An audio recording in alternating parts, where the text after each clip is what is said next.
The courtroom was suffocatingly silent. You could hear nothing but the slow, deliberate ticking of the clock above the judge's bench.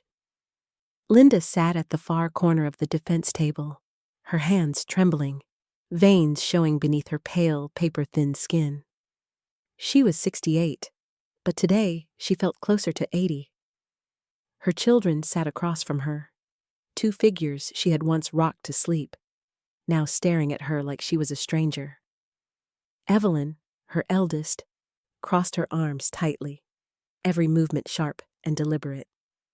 Mark sat beside her, eyes down, avoiding Linda's gaze.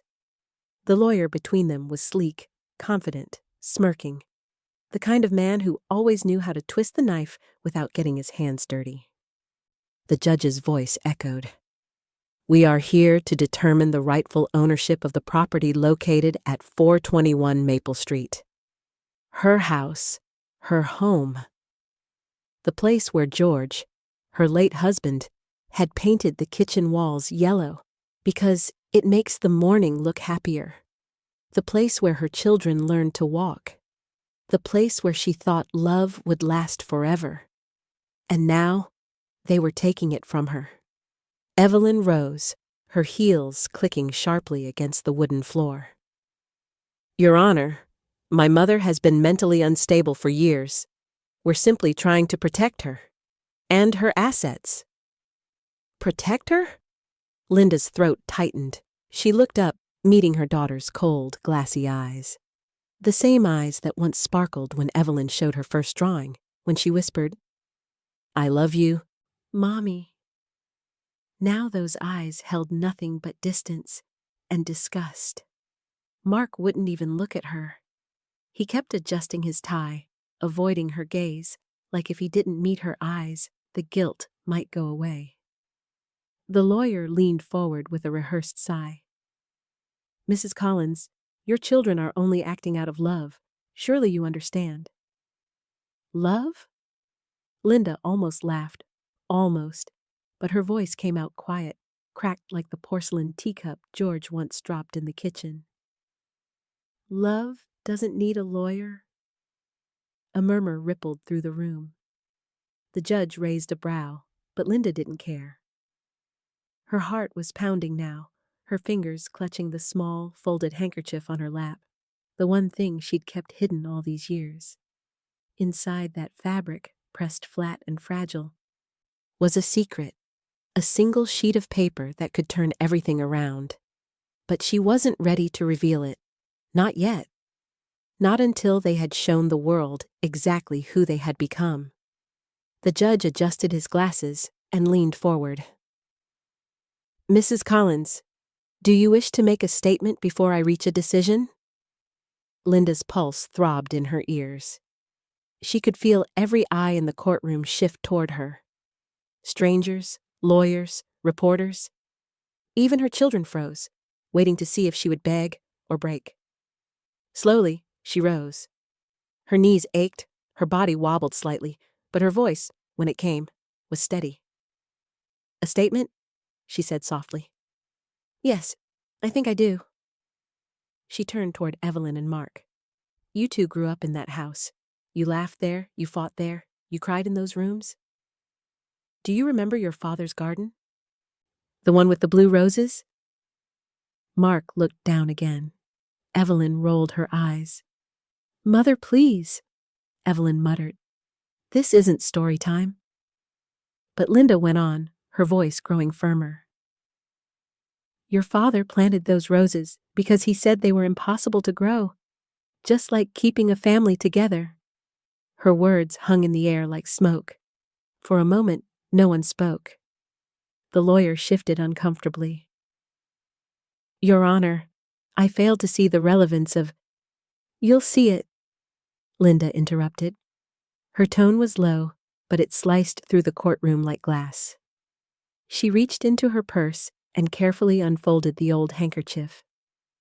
Her fingers trembled, yet there was a calmness, a frightening calm, that filled the space around her. The courtroom watched as she revealed a yellowed, creased document, sealed with a faded red stamp. Evelyn's confident smirk vanished. Mark's eyes widened. Even the lawyer leaned forward, his polished smile fading for the first time. Linda lifted the paper gently, almost reverently. "This," she said, "was signed by your father before he died. He told me to keep it safe, in case the people I loved ever forgot what love meant." The judge gestured for the bailiff to take the document. The sound of footsteps echoed as the paper was carried to the bench. Every shuffle, every rustle of that fragile page felt deafening. When the judge began to read, silence filled the room. His brows furrowed. He read again, slower this time. Then he looked up, eyes wide. "Mrs. Collins, this is a legally notarized deed dated 15 years ago. The property remains solely under your name." Gasps erupted. Evelyn's face turned pale. Mark's lips parted in disbelief. Linda stood still, her chest rising and falling, tears welling but not falling. "You thought you took my home," she whispered, her voice barely audible. But the truth never left those walls. And as the courtroom descended into chaos, shouting, disbelief, shock, Linda finally exhaled, gripping the edge of the table. For the first time in years, she felt something unfamiliar. Peace.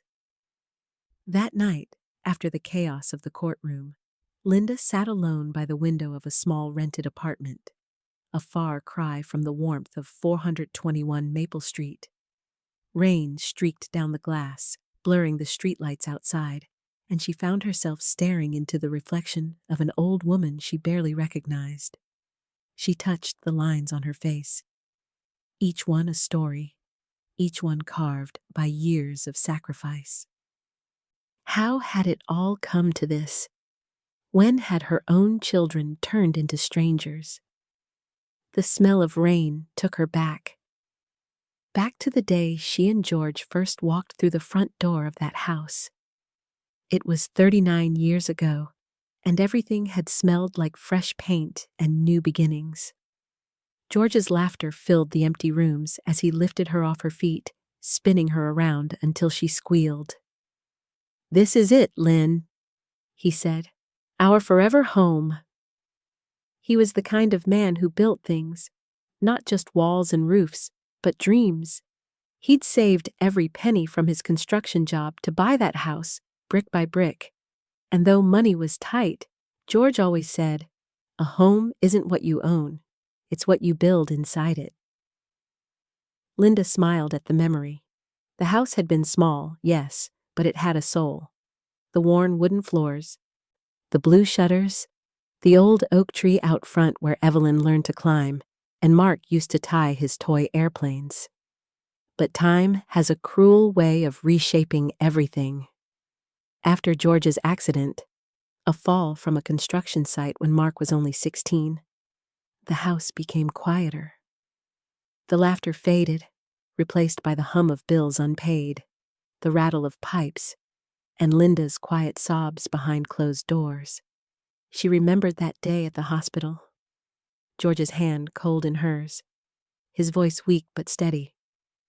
"Promise me, you'll protect the house. It's not just bricks, Lynn. It's us." He pressed a small metal key into her palm. "Keep this. There's something in the attic box, just in case." At the time, she didn't understand. She thought grief had made him ramble. But years later, when Evelyn began talking about selling, when Mark grew impatient for his share, she began to wonder. That key, the one she'd kept on her nightstand for decades, suddenly became a mystery. Linda leaned back in her chair, her heart aching at the memory of her children as they once were. Evelyn with pigtails, begging to bake cookies. Mark falling asleep on George's lap during Sunday football. How could those same children now look at her and see only a bank account?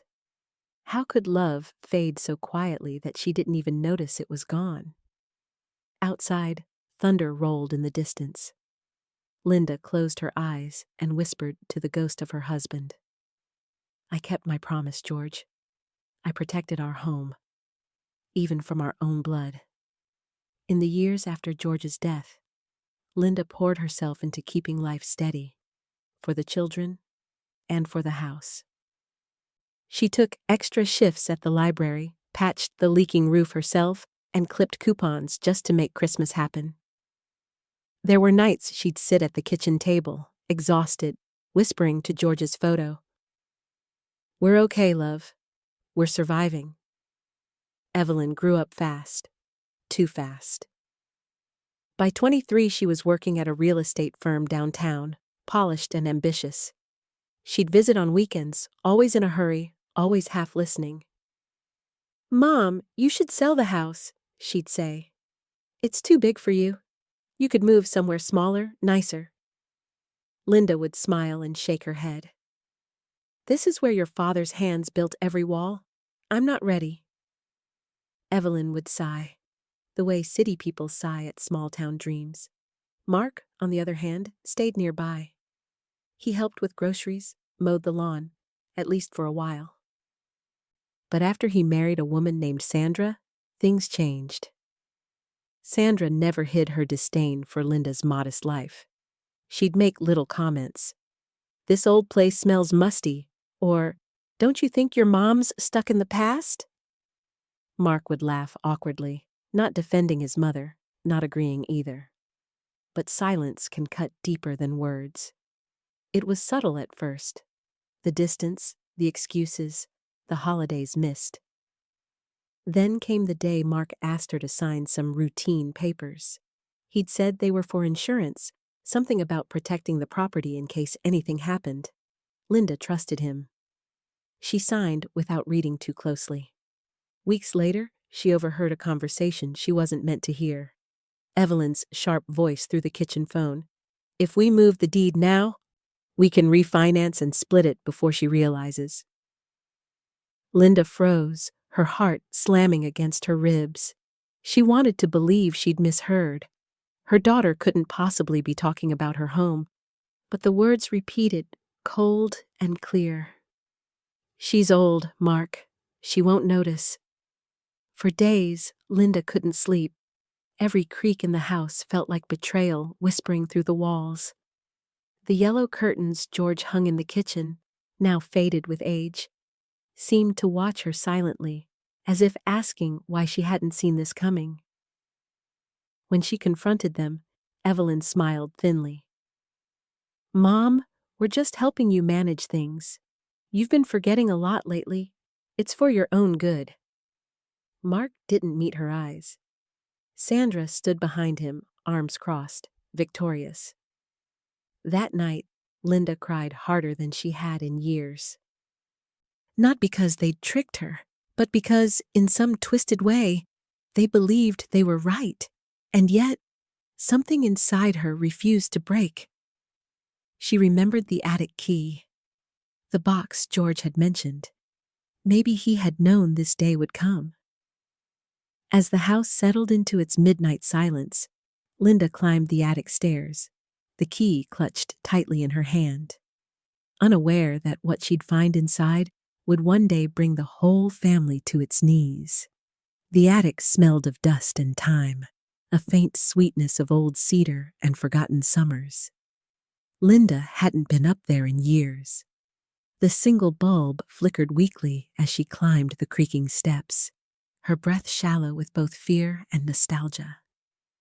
Cardboard boxes lined the walls, stacked unevenly. Christmas ornaments, photo albums, George's tools, toys from a lifetime ago. The air was heavy with memory.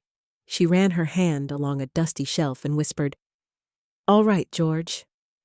What were you trying to tell me?"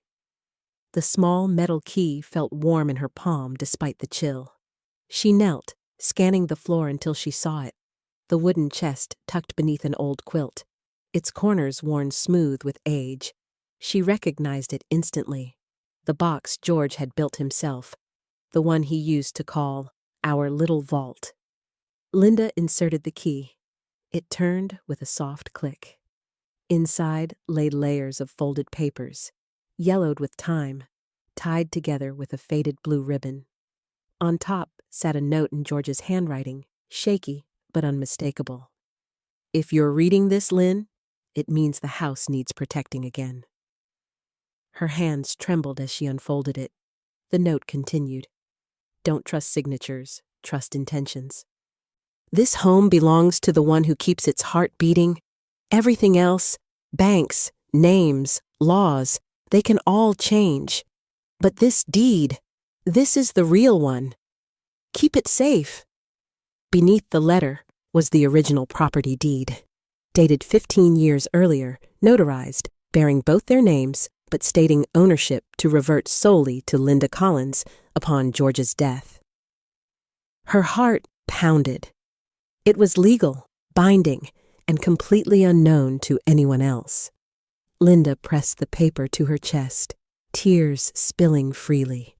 It felt like George had reached across the years to protect her once more. But beneath the deed lay something else. A small photograph of the family. Evelyn no older than 10, Mark about 8, George with his arm around them both, smiling. Someone had scribbled on the back in George's handwriting, "Home isn't who owns it. It's who remembers why it matters." That line broke her. Linda sat there in the dim light, surrounded by relics of a life that had once been whole.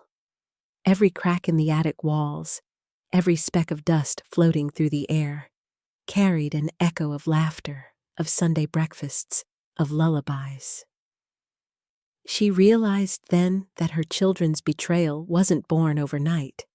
It had been growing, quietly, through years of distance, nurtured by greed and a world that taught them to measure worth in numbers, not love. But George had left her more than a deed. He had left her proof and a purpose. That night, she locked the box again, wrapped it in the old quilt, and hid it beneath the floorboards. No one needed to know yet. Not until the time came when truth would speak louder than blood. The eviction notice came on a Tuesday. It was folded neatly in an envelope that smelled faintly of Evelyn's perfume. Linda found it wedged under her front door, as if the mailman himself had been ashamed to deliver it. For a moment, she thought it was a mistake. Maybe a bill. Maybe another letter from the bank. But when she opened it, the words blurred in her vision. "This property has been legally transferred. You are required to vacate within 30 days. Her heart stuttered. Transferred. Vacate. Words colder than winter itself. She sat down on the edge of the sofa. The same sofa where she and George once watched the evening news, where Mark had fallen asleep during thunderstorms as a boy. The house seemed to hold its breath around her. When she called Evelyn, her daughter's voice came through the phone crisp and professional. "Mom, it's already done. The papers were processed. You'll be better off in assisted living. Trust me." "Assisted living?" Linda's voice cracked. "You're sending me away from my home?" "It's not your home anymore," Evelyn replied flatly. "It's ours. You signed it over, remember? Mark and I are just trying to manage things properly." Linda gripped the receiver until her knuckles whitened. "You tricked me," she whispered. "That paper you had me sign?" "You agreed, Mom," Evelyn interrupted, her tone dripping with false sweetness. "You said you trusted us." "Well, trust us to do what's best." Then came the sound of a click, the final punctuation to her daughter's betrayal. For days, Linda drifted through the house like a ghost. She touched the door frames, the photo wall, the kitchen counter George had built by hand. Every object seemed to whisper his voice, asking if this was what she'd fought so hard to protect. When Mark arrived the following weekend, he didn't look her in the eyes. Sandra stood beside him, all business. "Mom, please don't make this harder than it needs to be," Mark said softly. "We found you a nice apartment downtown." Linda looked at him, her lips trembling. A nice apartment? She repeated. Where I can stare at walls that don't know my name? Sandra sighed, impatience flashing across her face.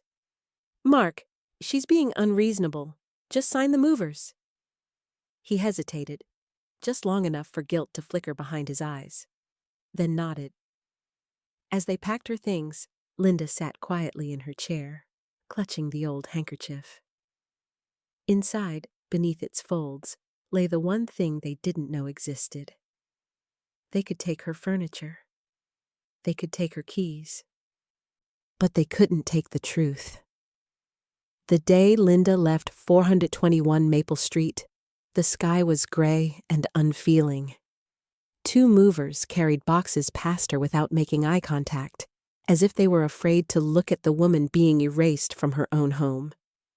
Her entire life, 40 years of birthdays, Christmases, late-night lullabies, was reduced to 3 cardboard boxes and a faded suitcase. Mark stood by the truck, his hands stuffed in his pockets. He couldn't even face her. Evelyn arrived last, wearing a tailored coat and sunglasses, her voice clipped and detached. Mom, let's not make this dramatic. It's for the best. Linda looked at her daughter, searching for any trace of the child she used to know. For the best? She repeated quietly. You mean for you?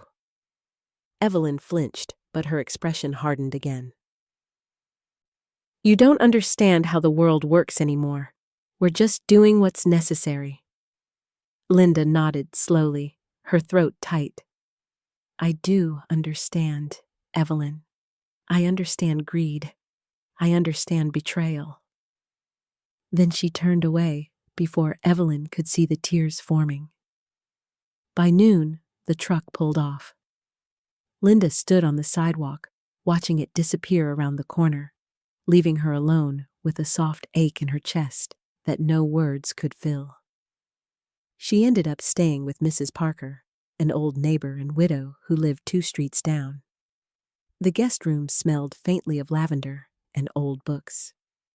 Mrs. Parker tried to cheer her up with tea and biscuits, but Linda barely touched them. Every night, she stared out the window at the faint outline of her house in the distance. She could see lights flickering through the curtains. Her curtains. Now belonging to strangers, her own children. The loneliness was crushing.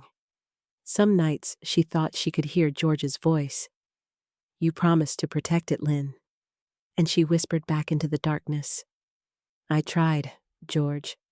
I really did. A week later, a soft knock came at her door. It was Emma, Evelyn's daughter, 19, quiet and bright-eyed. Grandma, can I come in? Linda's face softened immediately. Of course, sweetheart. Emma stepped in, holding a thermos. I brought you soup. Mom doesn't know I'm here. Linda smiled faintly, her heart aching with both love and fear. You shouldn't get involved in this mess, darling. I already am, Emma whispered. I heard them talking, Grandma. They're planning to sell the house fast, maybe even demolish it. Mom said it's just property. But I know it's not. Linda's breath caught. You heard that? Emma nodded, her eyes glistening. I don't know what to do, but maybe we can still fix it. For the first time in weeks, Linda felt a flicker of warmth, hope, small but alive. She reached for Emma's hand and squeezed it. Maybe we can, she said softly. Maybe your grandfather left us more than we think. It was close to midnight when Emma whispered, Grandma, let's go back to the house. Linda froze. Go back? Emma, your mother will... She's out of town tonight. Emma interrupted, her voice trembling but determined. I still have a key. If there's something we can find, something to prove what's right, we have to try. For a moment, Linda just stared at her granddaughter. The same brown eyes George once had, burning with quiet courage. Then she nodded. All right, sweetheart, let's go home. They walked through the cold night, coats pulled tight against the wind. The street was silent, every shadow familiar yet foreign. When they reached 421 Maple Street, Linda's heart clenched.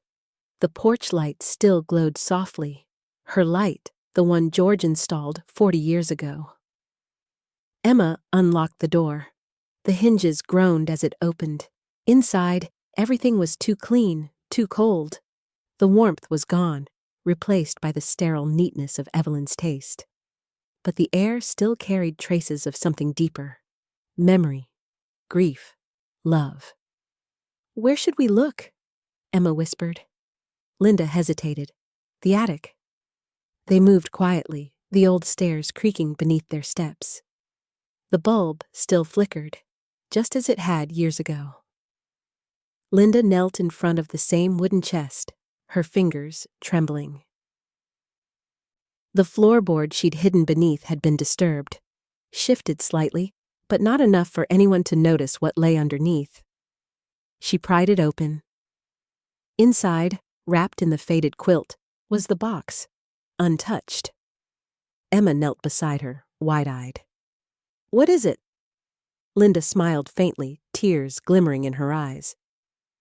"Your grandfather's last gift." When she lifted the lid, the air seemed to still.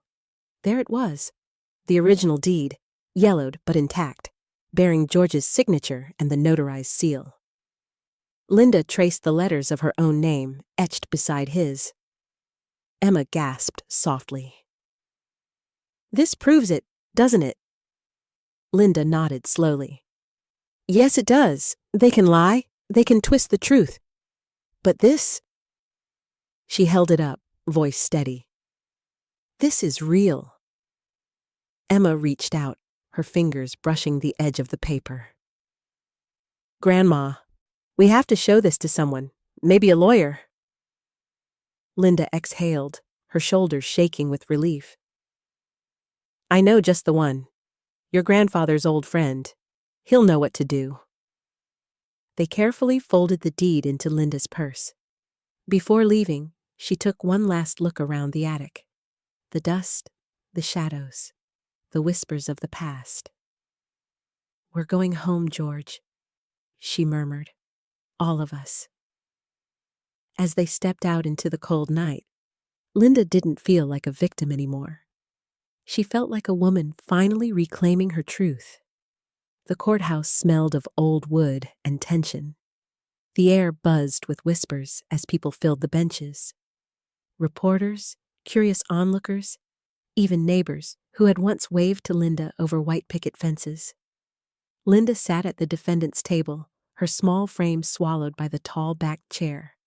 Emma sat beside her. Holding her hand under the table, their fingers locked tight. Across from them were Evelyn and Mark, dressed impeccably, faces stiff with self-righteousness. Their lawyer, a tall man in an expensive suit, flipped through his notes like the outcome was already written.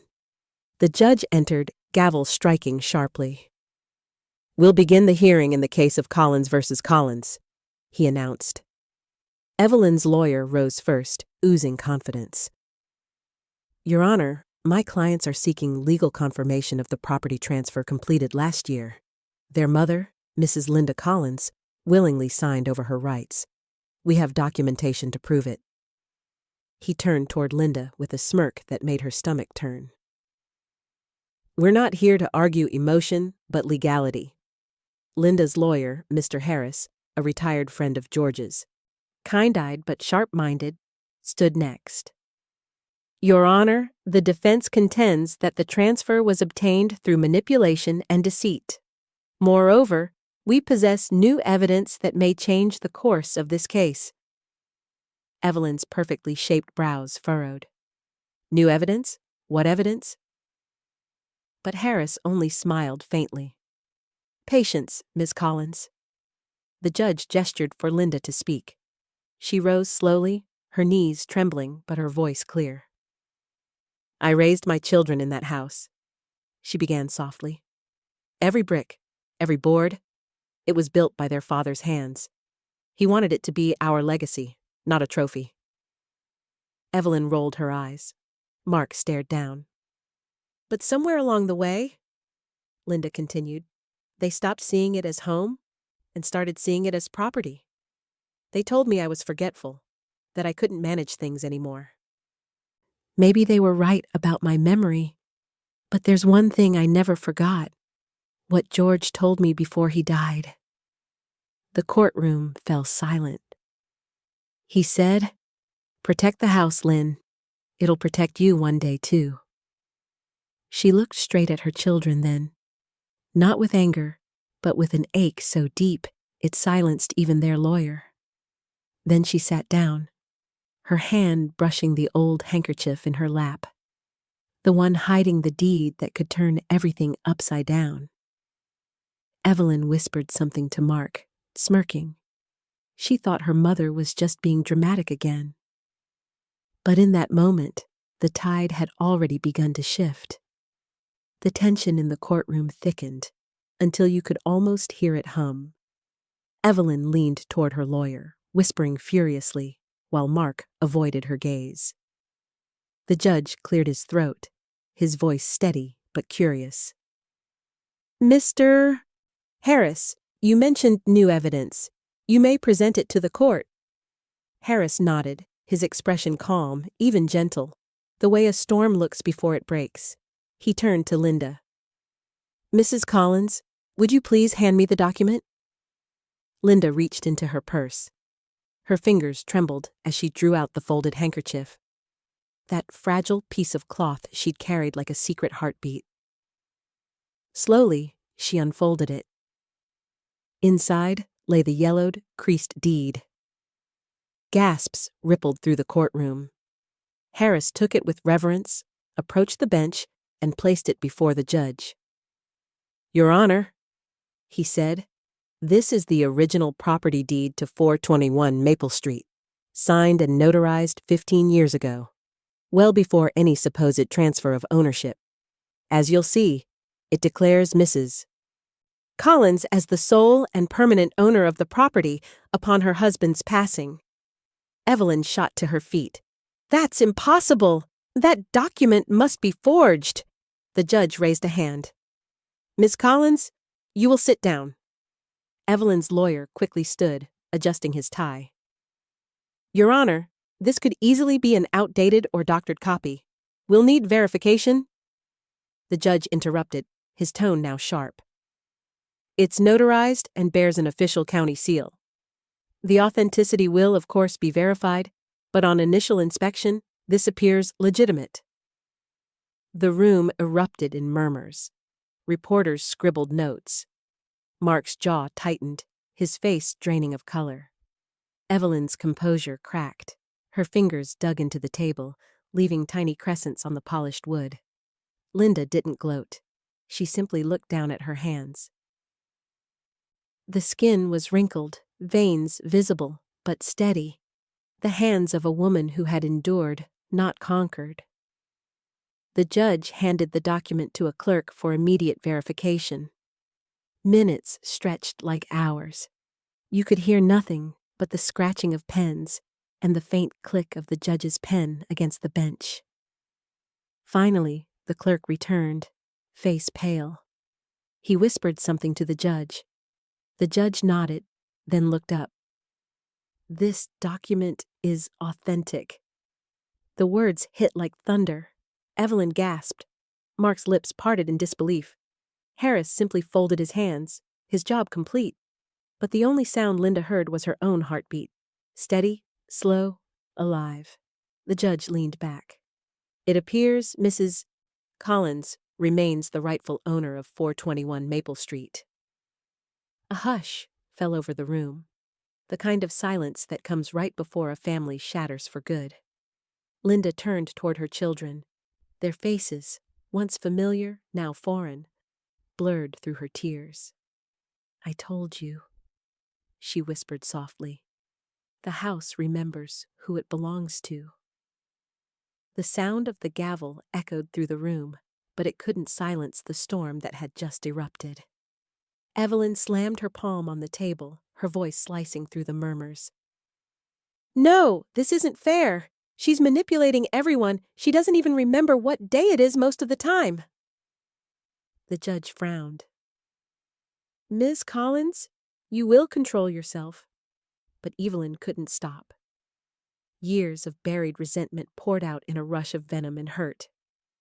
She's been guilt-tripping us our whole lives? Making us feel like monsters just because we wanted to move on. That house. She pointed at her mother, trembling. It ruined us. It kept us chained to her grief, to him, Dad's ghost, her pity, her stories. It's all poison. The courtroom gasped. Mark reached for her arm, whispering, Evelyn, stop! But she shook him off. No, you stop, Mark. You're just as guilty. You signed everything. You wanted the money as much as I did. Mark's face flushed. You told me it was just a transfer for tax purposes. You didn't ask twice, she snapped. You just went along like always. Their argument spilled across the courtroom like wildfire. Lawyers tried to intervene. The judge pounded the gavel again and again. Enough! Both of you! But Linda just sat there, her eyes glistening. The words stung. But they also revealed something deeper. The pain her children had carried, twisted and unspoken for years. She rose slowly. Her voice was soft, but it cut through the chaos. Do you really think I wanted to hold you back? That house wasn't a cage, Evelyn. It was our history.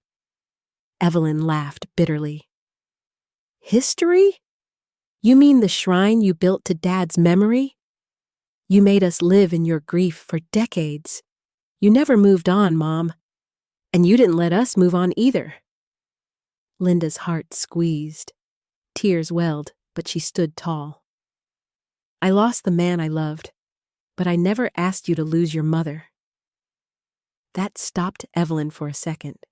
Just a second, before her jaw tightened again. You're unbelievable, she hissed. You've always played the victim. The judge, visibly uncomfortable, finally intervened. This court is not a place for family therapy, he said firmly. The deed stands. The ownership remains with Mrs. Collins. The hearing is adjourned. He struck the gavel one last time.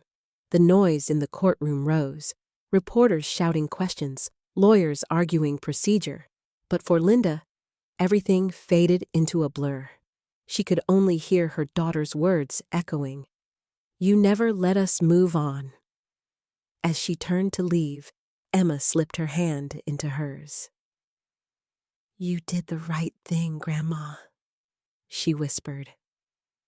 Linda forced a small smile, though her heart felt like it was breaking all over again. Winning the case had never felt so much like losing everything. The courthouse emptied slowly, like a theater after a tragedy. The benches creaked as people shuffled out, whispering about the shocking turn of events. Cameras flashed in the hallway. Reporters calling Linda's name, but she kept her gaze low, her hand gripping Emma's arm. Outside, the autumn air was sharp and cold. The world seemed quieter, but not calmer. Mark stood on the steps, shoulders slumped, avoiding her eyes. Evelyn stood a few feet away, pacing, her jaw tight and her voice trembling with fury. You humiliated us, she hissed when Linda passed. You made us look like thieves. Linda stopped. Her voice was soft, but heavy with pain. I didn't make you look like anything, Evelyn. You showed them who you are. Evelyn's face twisted, a flash of something between guilt and hatred flickering across her eyes. She turned sharply and stormed off down the steps, heels clattering like gunfire. Mark lingered for a moment, torn between his mother and his sister, then muttered, You should have just sold the damn house, Mom, before following Evelyn into the crowd. Linda stood frozen on the courthouse steps, watching them go. The city noise around her, engines, footsteps, the hum of life, seemed to blur into a dull ache. She clutched her purse tighter, feeling the edge of the deed inside. She had won. Legally. But the victory felt hollow, like standing in a burned-out home where only the frame remained. Emma's voice broke the silence. "Grandma, are you okay?" Linda smiled faintly, though her eyes were red. "I will be, darling. Sometimes the truth takes everything before it sets you free." They walked in silence to the car. From the passenger seat, Linda glanced out the window. The courthouse grew smaller in the distance, but something gnawed at her, a quiet, uneasy whisper in the back of her mind. George had always been meticulous. The deed he left wasn't just protection, it was a message. She could feel it, like a tug beneath her ribs. That night, at home in Mrs. Parker's spare room, she couldn't sleep. The verdict should have brought relief, but instead it stirred a deeper ache. Her children's faces haunted her, Evelyn's rage, Mark's shame, and beneath it all, something else, a memory she couldn't quite grasp. She opened her purse and unfolded the deed again, tracing George's handwriting with trembling fingers. Then she noticed something she hadn't before. Faint indentations on the back of the last page. Words. Almost invisible, but there. She held the paper against the lamp, eyes widening as faint letters came to life. "If they ever betray you, look beneath the rose." Her breath caught. The blue rose, George's favorite flower, the one he'd planted behind the house. A chill ran through her. The court may have settled one truth, but another, deeper, older, was still buried, waiting to be unearthed. And for the first time that night, Linda realized the real battle hadn't even begun. The next morning, the world felt unnaturally still. Linda woke before sunrise, her heart pounding as though George's whisper had followed her out of a dream. "Look beneath the rose." She sat at the edge of the bed, clutching the deed in her lap. The words were still there, faint but real. For a long moment, she simply stared at them, wondering if grief had finally turned into madness. But something deep inside told her otherwise. By the time Emma woke up, Linda was already dressed, coat buttoned, scarf tied neatly around her neck. "Grandma?" Emma murmured sleepily. "Where are you going?" Linda turned, her eyes calm but determined. "Back home, sweetheart. There's something your grandfather left for us. Something we never found." An hour later, they stood once again before 421 Maple Street. The morning air was damp, mist clinging to the grass. The house loomed ahead, quiet and still, its windows reflecting a sky heavy with gray. Emma looked around nervously. "What if Mom finds out we're here?" "Let her," Linda said, her voice steady. "Some truths don't hide forever." They slipped around to the backyard. The garden was overgrown now, wild and unkept. Evelyn's neglect made clear in the drooping stems and tangled weeds. But there, at the far corner, the blue rose bush still stood. The petals had dulled to a grayish hue. But they were alive, stubbornly, beautifully alive. Linda knelt beside it, pressing her palm into the soil. "George," she whispered, "what did you hide here?" Emma crouched beside her. "Do you think he meant something literal?" Linda didn't answer. She began to dig with her bare hands. The earth was cold and wet, clinging beneath her fingernails. Emma joined her, the two women, one young, one old, digging through years of dirt and memory. Then Linda's fingers struck something solid. A small metal box, rusted and sealed with an old latch. Emma's eyes widened. "Oh my God, Grandma!" Linda pulled it free, her breath shaking. She brushed away the dirt, hands trembling as she opened it. Inside were several folded papers, brittle and yellow, and a smaller sealed envelope marked in George's handwriting, "For the one who remembers love." Inside, a letter, and beneath it, a second document. Linda opened the letter first. George's words spilled across the page, written in the same strong script she'd known all her life. "If you're reading this, Lynn, it means the world has turned cruel. But know this, the house was only half the truth. There's more they never knew. Protect the one who still carries kindness. The rest, they must face what they've done." Her hands shook as she unfolded the second paper, another legal document, stamped and notarized. When she saw the name printed at the bottom, her vision blurred. The rightful heir, if both children proved unworthy, was Emma Collins. Linda's breath caught in her throat. Her hands trembled as she stared at the words. "In the event of misconduct or betrayal by either Evelyn Collins or Mark Collins, full rights and ownership of 421 Maple Street and all associated assets shall pass to Emma Collins." Her granddaughter's name, written in George's steady hand, shone like a ghostly echo from the past. Emma looked over her shoulder. "Grandma, what does it mean?" Linda couldn't speak at first. She just pressed her lips together, tears clouding her eyes. "It means your grandfather saw all of this coming," she whispered. "He knew what they'd do. He knew how greed could rot love." Emma blinked, shaking her head. "He made me the heir? But why me?" "Because you still believe in kindness," Linda said softly. "Because you never saw this house as money." For a moment, the garden was silent except for the sound of the wind moving through the brittle rose branches. Linda could almost hear George's laugh, faint and far away. But then a sharp voice pierced the air.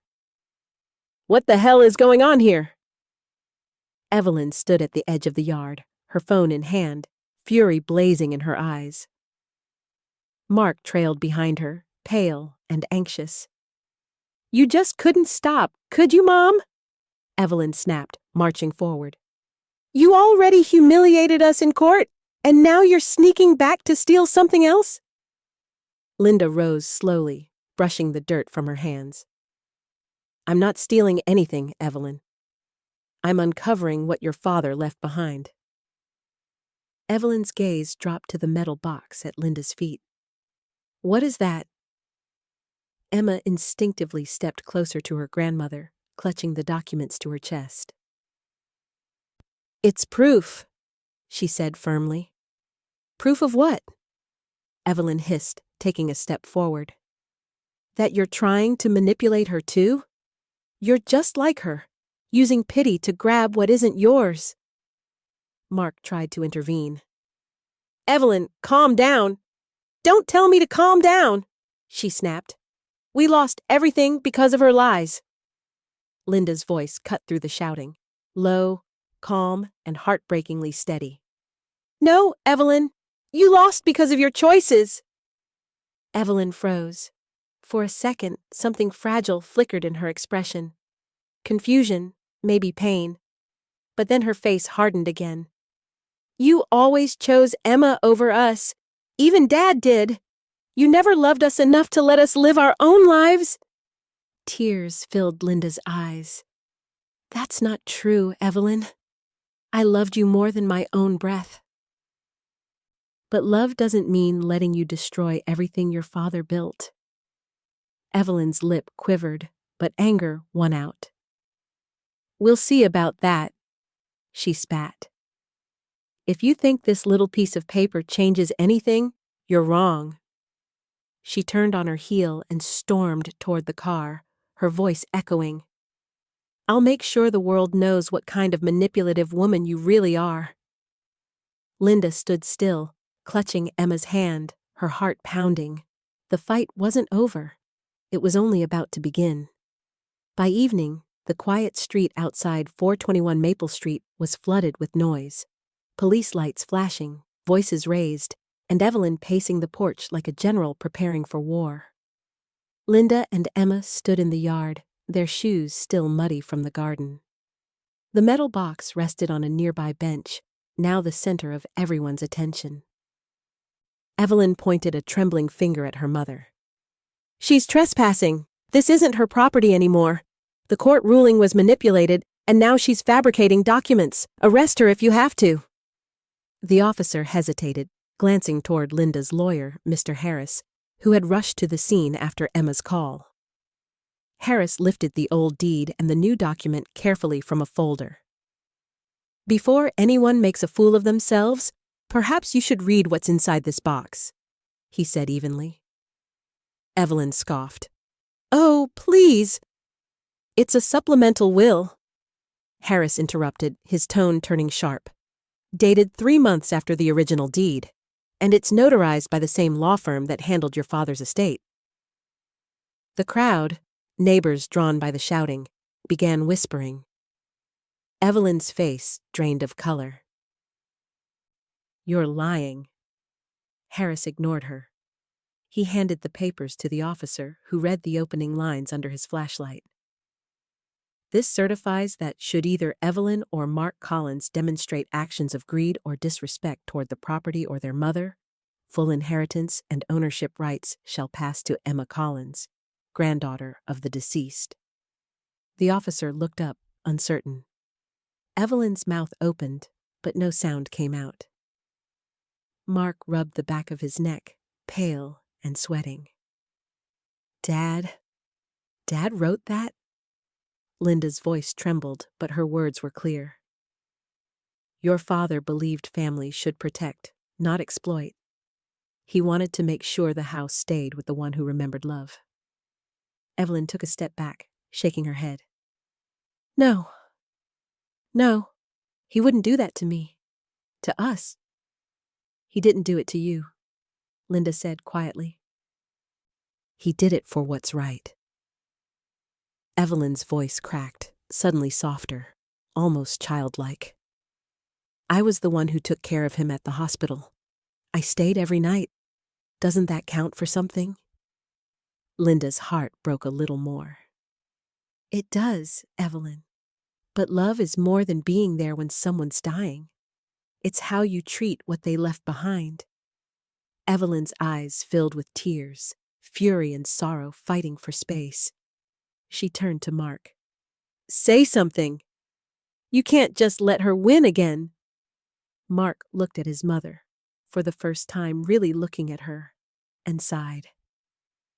"Maybe she already did." The words hit Evelyn harder than any verdict. She stumbled back a step, her breath catching. The officer handed the papers back to Harris. "These documents look legitimate.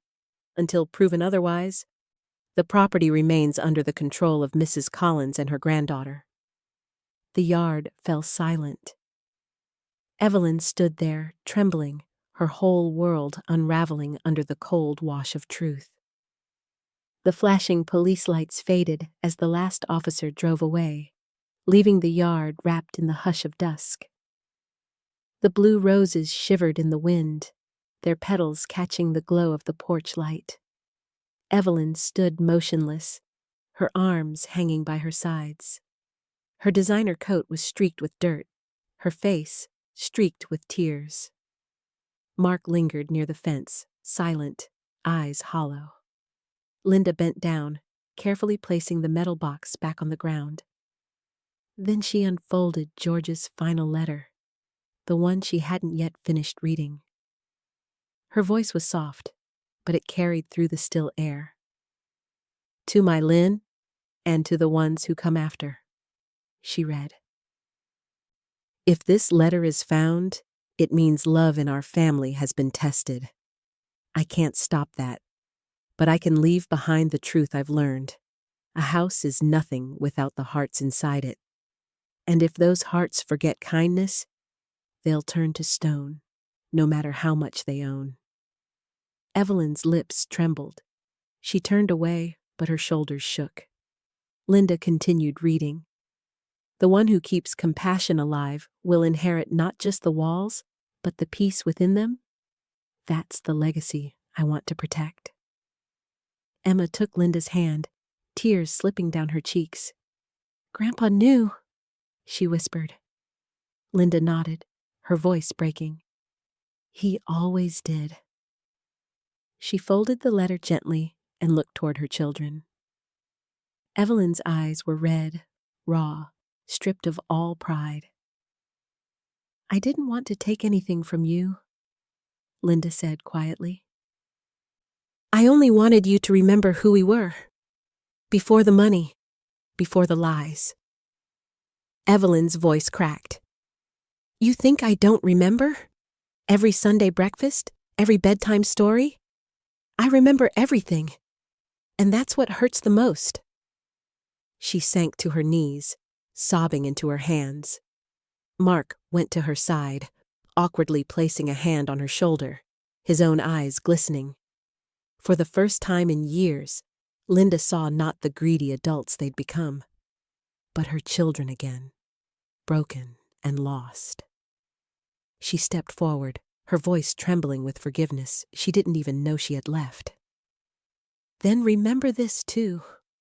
No matter what you've done, I'm still your mother.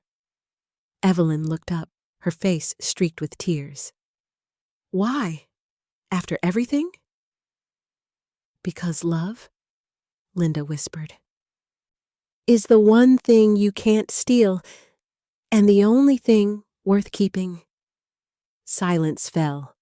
The wind brushed through the roses, carrying the scent of soil and rain. Mark helped Evelyn to her feet. For a brief, fleeting moment, they stood together, fragile, wounded, but united in the ruin of their choices. Linda turned toward Emma and smiled faintly. Let's go home, sweetheart. As they walked away, Emma glanced back one last time. The blue rosebush swayed gently in the breeze, petals glinting like small pieces of forgiveness under the fading light, as if George himself were still there, watching, finally at peace. The days after the confrontation passed like a blur. The town quieted, though whispers lingered. Neighbors trading rumors about the court case at Maple Street, about the daughter who'd tried to take her mother's home. But Linda no longer cared what people said. The noise of the world had grown small compared to the storm that still lived inside her. When she stepped back into 421 Maple Street, the air smelled the same, a faint mix of cedar and old lilacs. But the house no longer felt like hers. It was heavy with ghosts, of love, of betrayal, of everything that had been lost in the name of ownership. Emma helped her unpack, her movements gentle, deliberate. She had insisted on staying with her grandmother for a little while, though Linda knew it was as much for Emma's heart as her own. The girl had seen too much. That first evening, Linda sat by the kitchen window, looking out at the blue rosebush that George had planted so many years ago. The sunset bathed it in gold, and for a moment, she could almost see him. Sleeves rolled up, humming softly as he worked the soil. She whispered into the stillness, I did what you asked, George. I protected the house. Then her voice broke. But what good is a house when the family inside it is gone? The clock ticked quietly. The walls seemed to listen. Emma came up behind her and placed a hand on her shoulder. Grandma, you did the right thing. Linda nodded, though her eyes stayed fixed on the roses. Maybe, but right doesn't always mean easy. She thought of Evelyn, how her daughter's eyes had looked that night, full of fury and despair. Somewhere under all that anger had been a little girl who used to run barefoot through the hallways, laughing, clutching a toy rabbit in her hand. Do you think they'll ever forgive me? Linda asked softly. Emma hesitated. Maybe one day. But Maybe it's not you they need to forgive. That night, Linda couldn't sleep. She wandered through the quiet house, her fingertips grazing the walls as if reacquainting herself with an old friend. Each room carried its own echo. George's laugh in the kitchen, Mark's piano lessons in the living room, Evelyn's singing from the upstairs hallway. She stopped at the doorway of the master bedroom. The bed was neatly made, untouched since George's last day. Linda sat down slowly, her bones aching, and reached for the old photograph on the nightstand. Their wedding day, 50 years ago. Her reflection in the glass startled her. The woman staring back looked tired, worn, but there was something else. Something unbroken. She realized then that the house had always been more than a structure. It was a keeper of promises. It had held her grief, her joy, her mistakes, and somehow it was still standing, just like her. When she finally closed her eyes, she whispered one last time, "If they ever come back, George, help me find the strength to open the door again." Outside, the blue rosebush stirred in the night breeze, as if answering her. Winter came quietly that year. Snow gathered on the roof, softening the edges of the house, wrapping 421 Maple Street in silence. Inside, the air was filled with the faint crackle of the fireplace and the smell of cinnamon tea. Emma decorated the mantel with old family photos, some faded, some cracked, but all still glowing with fragments of what used to be. Linda spent her mornings by the window, knitting slowly, her eyes drifting to the blue rosebush outside, now buried beneath frost. She thought often of Evelyn and Mark, wondering where they were, what they were doing, whether they still spoke to each other. Sometimes she imagined Evelyn sitting alone in her perfect apartment, surrounded by everything money could buy, and nothing that truly mattered. Then, one cold January morning, the mail arrived. And among the usual bills and flyers was a small, cream-colored envelope. The handwriting on the front made Linda's breath hitch. It was Evelyn's. Her fingers trembled as she opened it. "Mom," it began. "I don't know why I'm writing this. Maybe because silence hurts worse than anger. Maybe because every time I close my eyes, I see your face that day at the courthouse. Not angry, just sad." Linda's eyes blurred as she kept reading. "You were right, about everything. I wanted to believe I was helping, but deep down, I just wanted control. The house was never about the house. It was about trying to fill something that's been empty since Dad died. I hated seeing you hold on to him when I couldn't. I think I blamed you for surviving when he didn't." Tears spilled down Linda's cheeks. The paper shook in her hands. "I don't deserve your forgiveness, but I hope you're happy there. Tell Emma I'm proud of her. She's everything I couldn't be." It ended without a signature, only a faint smudge where a teardrop had fallen. Linda sat there for a long time, the letter resting in her lap. Then she folded it carefully and placed it beside George's last note in the metal box, as if the two belonged together. Pain and forgiveness, side by side. That evening, she stood by the window again. The sky was turning the color of pewter, and snowflakes drifted softly to the ground. In the garden, the roses were hidden beneath white, but Linda knew they were still alive, sleeping, waiting for spring. Emma came up behind her, slipping an arm around her shoulders. "You okay, Grandma?" Linda smiled faintly. "Better than I've been in a long time." "Do you think Mom will ever come home?" Linda looked out at the snow, where the blue rosebush stood quietly under its blanket of frost. "Maybe," she said softly.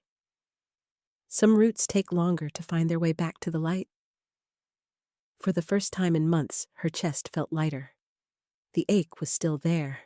It always would be. But now it carried something gentler beside it. Peace.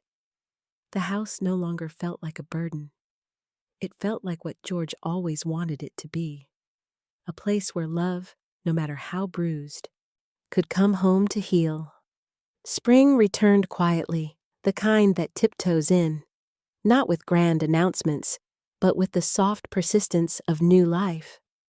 The snow melted from the garden, revealing damp soil, and at the far corner, a splash of blue. Linda stood at the window, smiling faintly. The blue rosebush had survived another winter. Its petals glimmered in the morning light, just as they had decades ago when George first planted them. She wrapped a shawl around her shoulders and stepped outside. The air smelled of earth and rain. Birds sang somewhere above, their songs mixing with the whisper of the breeze. The garden felt alive again. But Linda knew. This time, it wasn't just the soil that had healed. It was her heart. Emma had gone back to college, promising to visit every weekend. Before she left, she'd kissed Linda's cheek and said, "You're stronger than any of us, Grandma." Linda had only smiled and replied, "Strength isn't about winning, sweetheart. It's about standing when it hurts." Now, she knelt by the blue roses, brushing her fingers against the petals. The colors had deepened, more vivid, almost impossibly blue. Beneath them lay the earth that had hidden so many secrets, and above it, the sunlight that had forgiven everything. She whispered to George, "It's done, love. The house is safe. Emma's safe. Even Evelyn." She paused, a tear slipping down her cheek. "She's finding her way back." Then, with careful movements, she placed a small envelope into the soil beside the rosebush.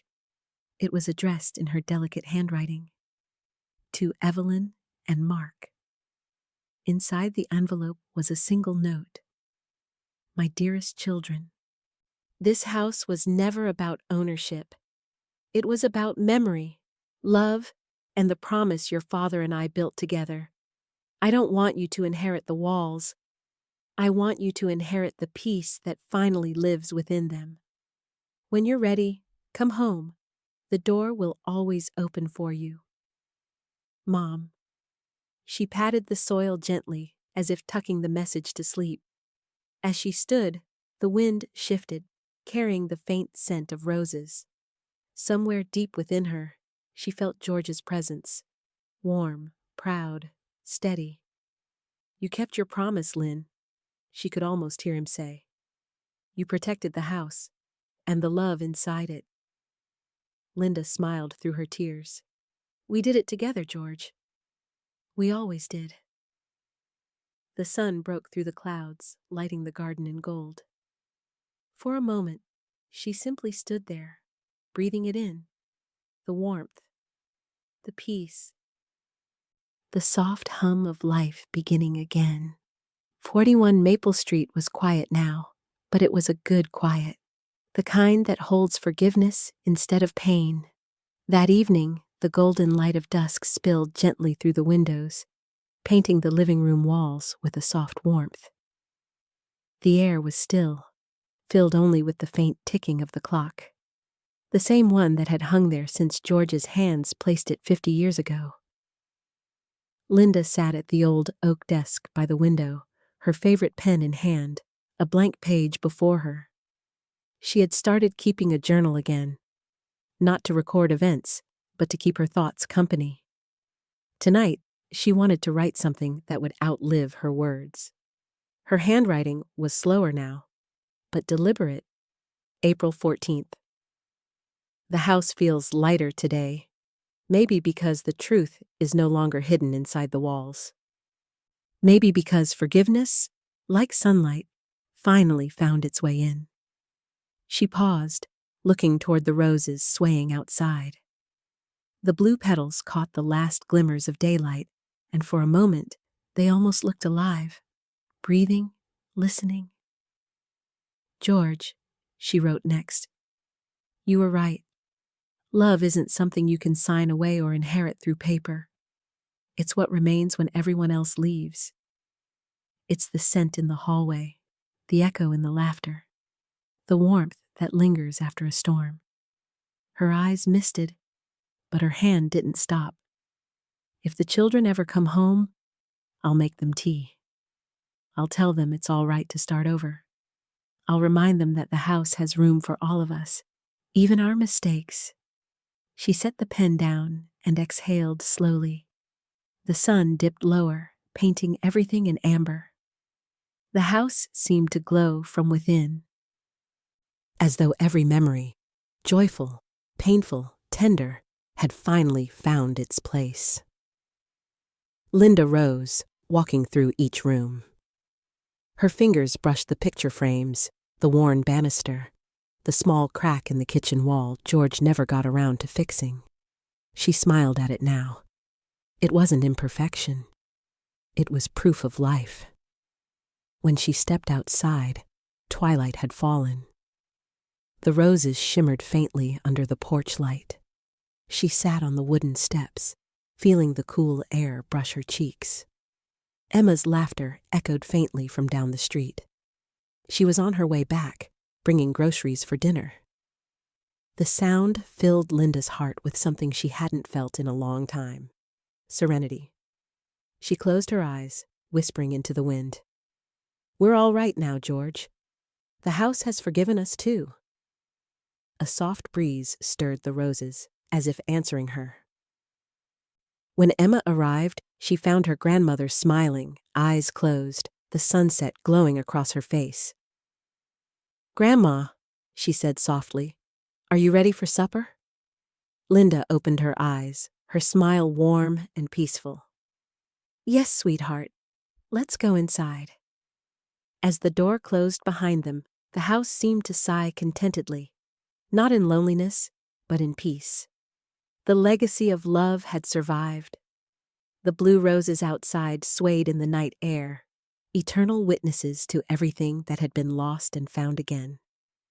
If this story touched your heart, if you've ever forgiven someone who broke it, leave a 1 in the comments. But if you believe that family is worth more than money, and love is the only thing that truly lasts, leave a 0. Just one number. But maybe that's how we keep stories like Linda's alive.